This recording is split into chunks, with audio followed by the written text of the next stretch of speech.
Where are we off to this time, Tom? Plymouth. It's by the sea, but we haven't seen the sea yet. What do we say when we can see the sea? What do we say? I can see the sea. Yeah, that's what you say. I definitely cannot see the sea. I can see a thing that says ski. Welcome to Plymouth. Before past these pubs and the pier, there was mud, and lots of it. Archaeological mud, with lots of people buried in it. Bronze Age folk were pottering around, burying their dead under big mounds in what is now Dartmoor. They carved weird symbols into stones and possibly invented passive aggression by making stone circles which guarded people to stay away or else. By the time the Romans rocked up, Plymouth was a sleepy little inlet, and the Romans pretty much ignored it. Rude. The Saxons, they made a settlement here, and the Normans also saw potential. The Domesday Book of 1086 labelled the place as Sudstone, and it was able to be used as a port and, of course, a place of defence. So it wasn't until 1439 that we actually hear the name Plymouth used to describe the area. Now, the etymology of Plymouth, Plym, comes from the Old English, possibly meaning plum tree or plump. What a word, plump, plump, plump.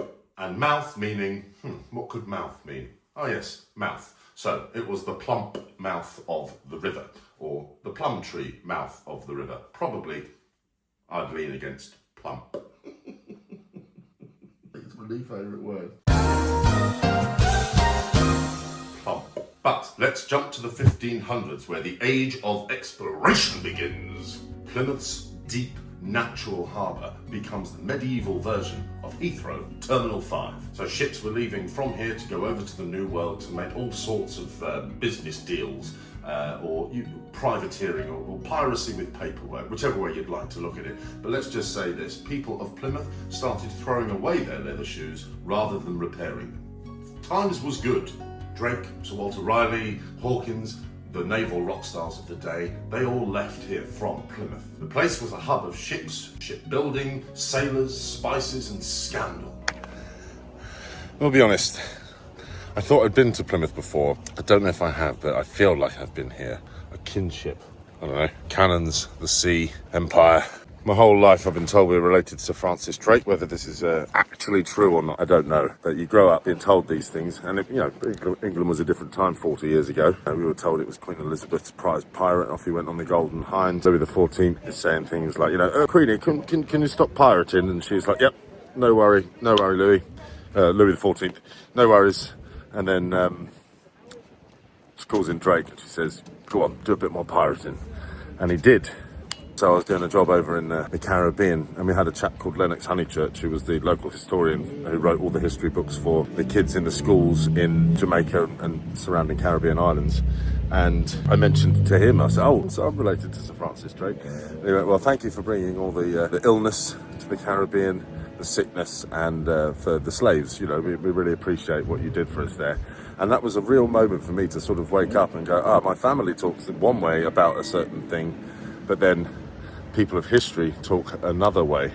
And coming to Plymouth, it's really sort of put me back in time in my own life, put me back in time in his life, put me back in time in the life of the nation that I'm born into, that looks very different today than it did even only 40 years ago. So of course in the 1700s, 1600s, 1500s, 1400s, what would it have been like then? But here these cannons are for the Spanish Armada looking out to sea for what may be coming in. They were never fired, and they still could. They're still set up to fire, still hollow. They've not been blocked off. It's just one of those moments, isn't it? For me, at least. In 1620, a bunch of people on big ships with big hats and even bigger religious opinions set sail from Plymouth for the New World. That ship, the Mayflower. Their goal, freedom. I was going to do the William Wallace freedom, but there's people around who I didn't want to upset their sensibilities. Freedom! And land ownership. There is a wonderful place to have a photo opportunity by the steps to the Mayflower where the Pilgrim Fathers would have entered their ship. But local law says that they're not 100% sure that they are the stairs. There is a pub opposite called the Admiral McBride. Rumour has it that the steps going down into the ladies' toilets, that those are the original steps before the harbour was extended. I leave the choice up to you. By the 1700s, Plymouth becomes the biggest naval base in the UK. Very, very important for all of the things naughty and military.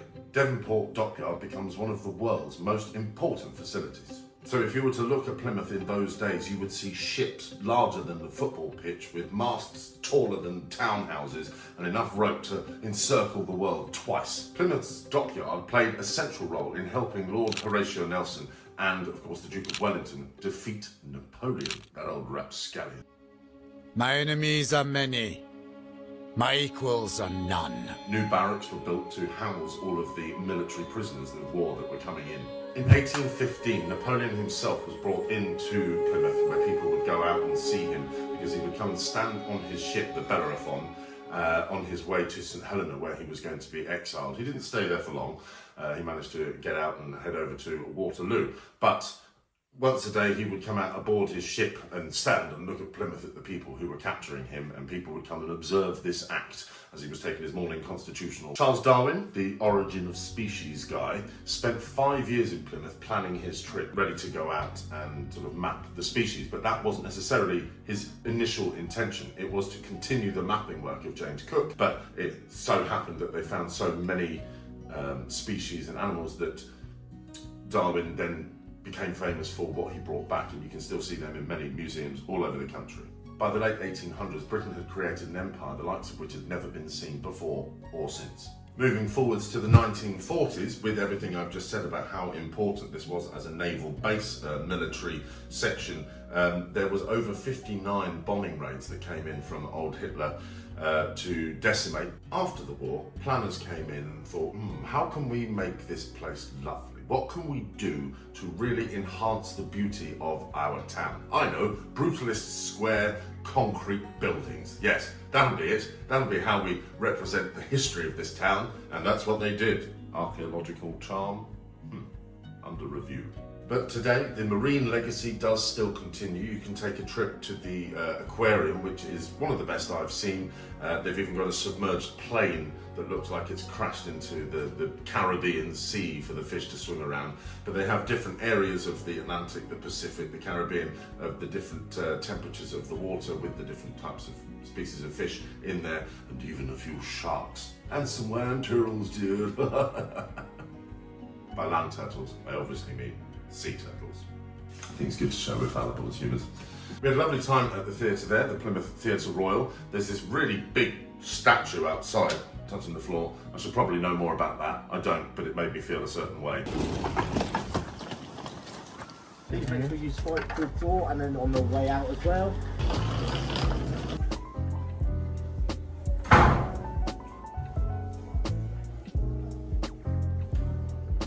Right, here she is. Dicky rattlesnake. Let's get her out here. Banjo ho.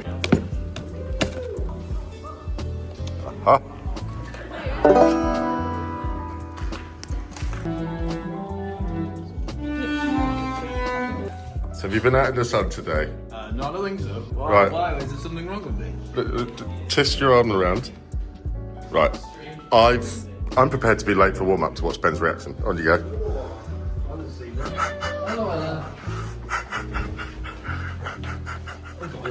We're gonna need to see it. Ben! Yeah. I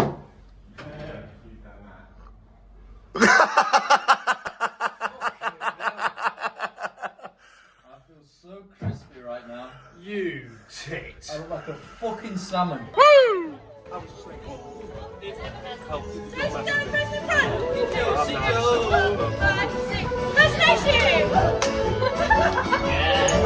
Plymouth's got into everyone. The audiences were great. How's Plymouth doing? Awesome! Today, Plymouth is part naval base, part student town, part industrial mystery box. You can walk from a 17th century gin distillery and 30 seconds later be looking at a brutalist building. Plymouth is not just a footnote in British history, it is a launchpad The location made it vital, but the people made it resilient. And it also marked the point where I had a fish and chips, and things started to go steadily south, and I mean south. I got gastroenteritis and therefore was, unfortunately, off the show for the whole of the next week. So if you've noticed a gap in the presence of these videos, I do apologise sincerely, but I couldn't leave the toilet, and there was one point I won't, I'll keep this PG, but it was bad. It was very, very bad.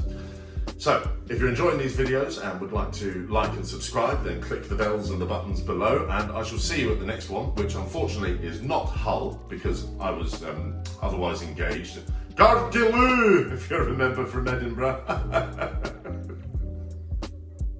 But I will see you at the next one, which is, of course, Milton Keynes.